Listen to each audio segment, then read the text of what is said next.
వే gold trusted gold buyers మీరు తాకట్టు పెట్టిన బంగారాన్ని విడిపించి ఈ రోజు ఉన్న మార్కెట్ ధరకు కొనబడను. అధికారాన్ని అడ్డం పెట్టుకొని నేతలు ఏ విధంగా పథకాలను దుర్వినియోగం చేస్తున్నారు అనే దానికి ఈ ఘటన ఒక ఉదాహరణ అంటున్నారు. కేంద్ర ప్రభుత్వంపై విమర్శలు వెల్లువెత్తుతున్నాయి. ఇప్పుడు కేంద్ర వ్యవసాయ శాఖ సహాయ మంత్రి వివాదంలో చిక్కుకున్నారు. పేదలకు అందించాల్సిన సబ్సిడీ ఆ శాఖను అడ్డుపెట్టుకొని తన అధికారాన్ని అడ్డుపెట్టుకొని తానే కోట్ల రూపాయల సబ్సిడీ కీరదోస సాగు కోసం తీసుకున్నారు అనేటువంటి విమర్శ ఆరోపణలు ఈయన మీద వెల్లువెత్తుతున్నాయి. ఇక భగీరథ్ చౌదరి కీరదోస సాగుకి 99.03 లక్షల సబ్సిడీ అంటే దాదాపు 1 కోటి రూపాయల సబ్సిడీ తీసుకున్నారు. సామాన్య రైతు రుణాల కోసం దరఖాస్తు చేసుకుంటే నెలల తరబడి ప్రభుత్వ కార్యాలయాల చుట్టూ తిరగాల్సినటువంటి పరిస్థితి. అయినప్పటికీ కూడా ఆ సబ్సిడీ వస్తుందో రాదో తెలియదు. ఆ రైతులకు ఎవరికైతే అర్హులు ఉన్నారో పేదలకు ఆ పథకాలు అందుతాయో లేదో తెలియదు. కానీ ఈ విధంగా హోదాలు అనుభవిస్తున్నటువంటి నేతలు వీళ్ళకి ఏం తక్కువ? వీళ్ళు పేద రైతులా? అయినప్పటికీ వీళ్ళకి మాత్రం కోట్ల రూపాయల సబ్సిడీ.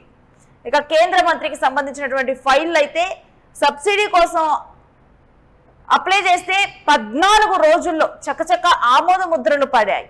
ఇక దీని మీద ఆరోపణలు వెల్లువెత్తుతూనే 14 రోజుల్లో ఏ విధంగా ఆమోద ముద్ర పొందుతాయి? మరి సామాన్య రైతులకి సామాన్య ప్రజలకి ఈ విధమైన వెసులుబాటు ఉందా? అంటే ఇక్కడ అధికార దుర్వినియోగం కాదా?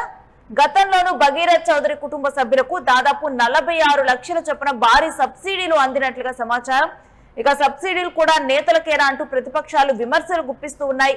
2018లోనే దరఖాస్తు చేసుకున్నారని ఇక్కడ సమర్థించుకుంటున్నారు కేంద్ర మంత్రి భగీరథ్ చౌదరి. ఇక తాను ఏమాత్రం కూడా ఈ ఇన్సిడెంట్ మీద అయితే తానైతే ఏమాత్రం కూడా కొంత కూడా విచారణ కానీ ఏం కానీ చెప్పట్లేదు. తాను ముందుగానే నేను ఈ సబ్సిడీ కోసం అప్లై చేసుకున్నానంటూ తాను చెప్తున్నారు. అసలు ఏం జరిగింది ఏంటి, వస్తున్నటువంటి విమర్శలు ఏంటని చూసే ముందు ఒకసారి ఇక్కడ ఆయన చెప్పినటువంటి సమాధానం విందాం. ఫస్ట్ मैं किसान हूँ और मैं खेती करते आया हूँ और वहाँ जहाँ मैंने ये पोली हाउस लगाए हैं वहाँ नीचे वो भी जल प्राय खत्म हो गया है।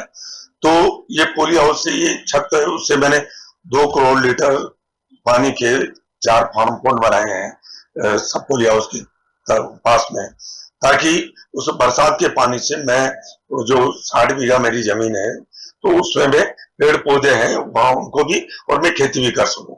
इसके लिए मैंने बाकायदा बैंक से मैंने लोन लिया है और लोन लेने के बाद जो गाइडलाइन है उसके आधार पे ही मैंने ये काम किया है बाकायदा बोल्ड। और मैं किसान को वहां बुलाता हूँ और मैं कहता हूँ भाई नई तकनीक से आप खेती करिए। ఇక కేంద్ర వ్యవసాయ రైతు సంక్షేమ శాఖ సహాయ మంత్రి భగీరథ్ చౌదరి తన శాఖ పరిధిలో అమలవుతున్న ఒక ప్రభుత్వ పథకం కింద తన సొంత దోసకాయ సాగు ప్రాజెక్టు కోసం దాదాపు 99 లక్షలకు పైగా డబ్బులు తీసుకున్నారు. ప్రభుత్వ సబ్సిడీ పొందారు. ఇక ఈ విషయం వెలుగులోకి వచ్చిన వెంటనే ప్రతిపక్షాలు ఆరోపణలు గుప్పించడం మొదలుపెట్టారు. ఈ పథకాన్ని అమలు చేసే నేషనల్ హార్టికల్చర్ బోర్డులో ఆయన పదవిరీత్యా ఎక్స్ అఫీషియో ఉపాధ్యక్షుడిగా ఉన్నారు. ఇక ఒక పక్క ఆయన బోర్డులో ఒక ప్రభావవంతమైనటువంటి స్థానాన్ని కలిగి ఉన్నారు, ప్రభావితం చేయగలిగినటువంటి వ్యక్తి. మరోపక్క అదే బోర్డు పర్యవేక్షించే పథకం కింద సబ్సిడీ పొందటం అనేదే ఇప్పుడు అనేక అనుమానాలకు తావిస్తుంది. దీంతో ఇదొక కాన్ఫ్లిక్ట్ ఆఫ్ ఇంట్రెస్ట్ కిందకు వస్తుందనేటువంటి చర్చ కూడా ఈ విషయం మీద విశ్లేషకులు మొదలు పెట్టారు. అయితే ఇక ఈ subsidy mission for integrated develop of horticulture MIDH లో భాగమైనటువంటి development of commercial horticulture through production and post harvest management of horticulture crops అనే పథకం కింద ఈ లోన్ అనేది మంజూరైంది, ఈ సబ్సిడీ అనేది మంజూరైంది. అయితే అసలు ఈ పథకం ఉద్దేశం ఏంటనేది మనం చూస్తే దేశంలో పెద్ద ఎత్తున వాణిజ్య పరంగా ఉద్యానవన పంటలను ప్రోత్సహించడమే ఈ పథకం ఉద్దేశం. అందుకని ఈ సబ్సిడీ ఇస్తారు. ఇందులో ప్రధానంగా దోసకాయ, టమాటా, క్యాప్సికం, గులాబీ, ఆర్కిడ్, ఆందూర్యం, లిల్లీ తదితర పూల సాగులకు సంబంధించినటువంటి వాటికి సబ్సిడీలు అందిస్తారు. ప్రాజెక్టు వ్యయంలో 50% వరకు, గరిష్టంగా ఒక కుటుంబానికి 1 కోటి వరకు సబ్సిడీ అందుతుంది. ఇక దీన్ని అడ్డుపెట్టుకొని అంటే ప్రాజెక్టులో 50% 1 కోటి వరకు కాబట్టి అంటే అది ఎంత పెద్ద ప్రాజెక్ట్ అయినా కానీ 1 కోటికి మించి మాత్రం ఇవ్వరు. సో కోటి కింద అంటే 99.03 లక్షలు తను తీసుకోవటం జరిగింది. ఇక కేంద్ర మంత్రి ప్రాజెక్టుకు సబ్సిడీ ఇలా రాజస్థాన్లోని డిట్వానా కుచ్వానా జిల్లా హిప్ గ్రామంలో భగీరథ్ చౌదరికి ఇక కేంద్ర మంత్రి ప్రాజెక్టుకి అయితే సబ్సిడీ ఏ విధంగా వచ్చిందనేది చూస్తే రాజస్థాన్లోని డిడ్వానా కుచామన్ జిల్లా పీహ్ గ్రామంలో భగీరథ్ చౌదరికి వ్యవసాయ భూమి ఉంది. ఇక అక్కడ ఆయన 16,592 చదరపు మీటర్ల విస్తీర్ణంలో దోసకాయ సాగు కోసం 4 పాలీ హౌస్లు, కృత్రిమ చెరువులు, ఇతర సదుపాయాలు కూడినటువంటివి కూడా ఈ ప్రాజెక్టులో చేపట్టడం జరిగింది. ఇక ఈ ప్రాజెక్టు మొత్తం వ్యయం 1.99 కోట్లుగా చూపారు. దీనిలో 49.80 లక్షలు ఆయన సొంత పెట్టుబడిగా ఉంది. ఇక అలానే 1.49 కోట్లు హెచ్డిఎఫ్సి బ్యాంకు నుంచి టర్మ్ లోన్ కాగా 99.03 లక్షలు కేంద్ర ప్రభుత్వం నుంచి సబ్సిడీ రూపంలో అందింది.